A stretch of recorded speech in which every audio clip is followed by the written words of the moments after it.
देखिए, आज मैं आपको बता रहा हूँ कि दशमलव भिन्नों को साधारण भिन्न में बदलो, कैसे बदल सकते हैं आप। ठीक है, ये आपके 3 क्वेश्चन है, ये आपको मैं सॉल्व करा रहा हूँ।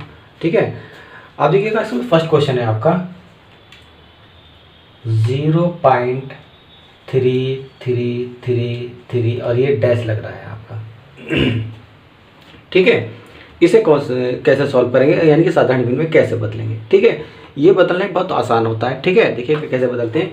अब मैंने आपको बताया था है कि जिसकी दशमलव के बाद जिस अंक की पुनरावृत्ति बार बार होती रहती है, तो हम इसे कैसे व्यक्त कर सकते हैं, मैंने अपनी पिछली वीडियो में बताया था। ठीक है, इसे आप कैसे व्यक्त कर सकते हैं, 0.3 और उस पर डैश लगा देते हैं, यानी बार लगा देते हैं। इस संख्या को हम ऐसे व्यक्त कर सकते हैं। ठीक है, मगर हम जो क्या कर रहे हैं, इसे साधारण भिन्न में बदलना है। ठीक है, तो साधारण भिन्न में बदलना भी बहुत आसान है। देखिएगा, साधारण भिन्न बदलने के जो अंक की पुनरावृत्ति हो रही है उसे हम अंश मान लेते हैं। ठीक है, अंश मान लिया हमने। ठीक, और जिस अंक की पुनरावृत्ति होती है और जिस अंक पे ये बार लगा होता है, डैश लगा होता है, यानी रेखा खींची होती है। ठीक है, तो उसने ही अंक के हम क्या नीचे लिख देते हैं, 9 लिख देते हैं।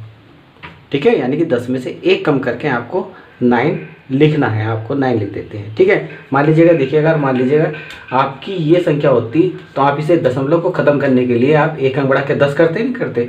ठीक है, मगर इसमें जो संख्या में आपकी जिस संख्या पर अगर डैश लगाओ, बार लगाओ, तो हम वहाँ 10 न रख के क्या रख देते हैं, 10 में से 1 कम करके 9 रखते हैं आपको। ठीक है, तो क्योंकि 3 की आवृत्ति एक ही बार बार हो रही है, ये एक ही अंक है, तो हम इसलिए एक ही 9 रखेंगे। अब हम इसे काट देते हैं, 3 1 जा 3 और 3 3 जा 9, तो इसका मान जो आ जाएगा वो 1/3 आ जाएगा।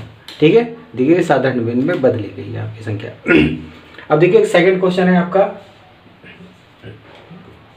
0.676767 और ये डैश डैश डैश, यानी कि बार बार 67 की पुनरावृत्ति बार बार हो रही है आपकी। ठीक है, तो इसे मैंने कैसे व्यक्त करेंगे, तो इसे हम शॉर्ट में जो व्यक्त कर देंगे, ठीक है, वो ऐसे कर सकते हैं 0.67 और इसके ऊपर लगा लेंगे दोनों अंक, क्योंकि दोनों अंक की पुनरावृत्ति बार बार हो रही। देखिएगा, दोनों अंक की पुनरावृत्ति बार बार है, तो इसलिए दोनों अंक में ही हमारा बार लग जाएगा, यानी डैश लग जाएगा, रेखा लग जाएगा। ठीक है, अब देखिएगा इसे हम भिन्न में कैसे व्यक्त करते हैं। ठीक है, देखिएगा,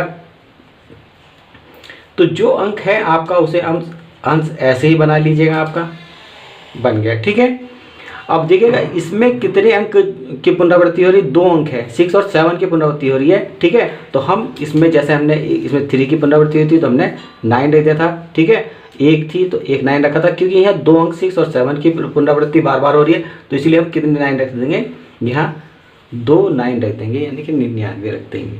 ठीक है, बस यही आपका आंसर आ जाएगा। साधारण भिन्न में आप इसे इस तरीके से बदल देंगे।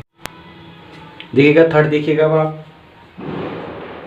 थर्ड क्वेश्चन है आपका 0.32513251 डैश डैश डैश।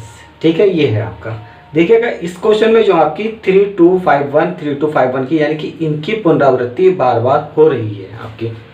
ठीक है, तो अब इसे कैसे करते हैं, अगर इसलिए हम इसे शॉर्ट में लिखते हैं, तो कैसे शॉर्ट में लिखेंगे, 0.3251। ठीक है, और क्योंकि इन चारों अंकों की पुनरावृत्ति बार बार, इसलिए चारों अंक पे ही डैश लग जाएगा, बार लग जाएगा आपका। ठीक है, अब हम इसे भिन्न में कैसे व्यक्त करेंगे, ठीक है, भिन्न में कैसे सॉल्व करते हैं। देखिएगा, तो भिन्न में सॉल्व करने के लिए क्या है, देखिए ये अंक तो आपके अंश के अंश ही बन जाएंगे, 3251 ये अंश बन जाएंगे आपके। ठीक है, अब हमें हर में बनाना है। हर में बनाना, देखिएगा कि आपकी कितने अंकों की पुनरावृत्ति हो रही है, 3251, यानी 4 अंकों की वृत्ति हो रही है, पुनरावृत्ति हो रही है, तो हम नीचे जो अंश में कितने, हर में कितने 9 लिख देंगे, 4 9 लिख देंगे। मैंने अभी आपको बताया कि जितने अंकों की पुनरावृत्ति बार बार होती है और उनके ऊपर डैश लगा होता है, बार लगा होता है, तो हम उतने ही 9 लिख देते हैं। ठीक है, तो हमने क्योंकि 3251 की यानी 4 अंकों की पुनरावृत्ति होती, इसलिए हमने नीचे हर में कितने लिख दिए, 9 4 लिख दिए, यही हमारा आंसर आ जाएगा। ठीक है, तो दशमलव भिन्न को साधारण भिन्नों में आप इस तरीके से बदल सकते हैं, सॉल्व कर सकते हैं। ठीक है।